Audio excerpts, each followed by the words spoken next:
You've said that proper incentive structure should be set up for public policy too, that you have to think about it very carefully. If you want to go into public policy, you should go in and think about what the end results are going to be from some of your actions that you take. Once you get in the business of saying, to make it fairer, so that the hardships of life are more widely distributed.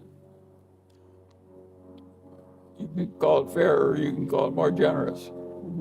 But either way, they mean the same thing. They want the hardships of life to be mitigated for some people.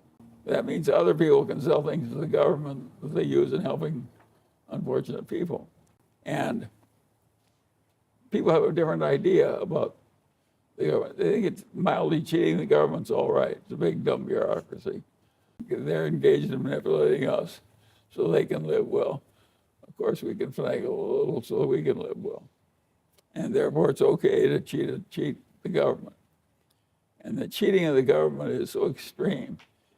If I could just wave a wand and take all the cheating out of the workers' comp system, who can not be in favor of the workers' comp system? Yeah. It says if you're injured in course of doing your job that makes you a living and feeds your children, and now you can't function for a while, the government will lift down and give you a lifting hand. That's why they created compulsory workers' comp insurance, because it just seemed unfair that some people got so utterly clobbered by things that weren't their fault. Yet that wonderful system, it is rife with fraud. They puff their injuries up so they can get time off. They puff their injuries up so they can have extra cash. They puff their injuries up so they can get permanent disability pay. And they have doctors and lawyers that help them do it. I mean, mislead the government in unfair payments. So that in an effort to cure an unfairness, we may find that there are whole areas where the way human nature works, we have to endure more hardship and the unfairness that comes with it. The ordinary rich person who talks that way is talking because he wants to hold all his wealth and and make the disparity between his wealth and the ordinary people get greater and greater. That's his ambition.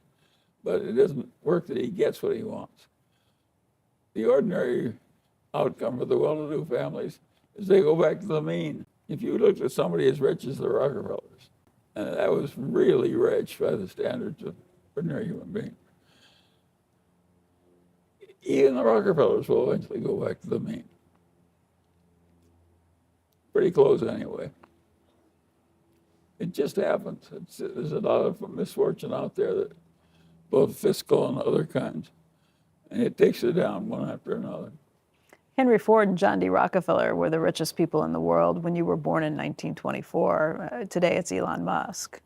Is it just new people who come through the system? I don't regard Elon Musk as truly that rich, because I don't think it's sure that everything he's working on can work. I think he can get his ass handled to him in all those. I would not invest in Elon Musk all those myself. But you've been impressed by what he's built. Yes, well, who cannot? Again, that's another lesson. What is the lesson of Elon Musk? Now, somebody who has a perfectly ridiculous amount of money, it almost always has an element of luck in it. He's been quite lucky in what he's picked to double down, double down, double down. And then he's used leverage so much that he's doubled down right to the edge of extinction, maybe 2 or 3 times. How many people can go to the edge of extinction without stepping into it? Well, he's done it 3 times. Maybe he's got 6 more in him. I don't know. I put Elon Musk in a pile. I never bet against him, and I never bet with him. As far as I'm concerned, he doesn't exist. My life works better if I treat the world as though he didn't exist.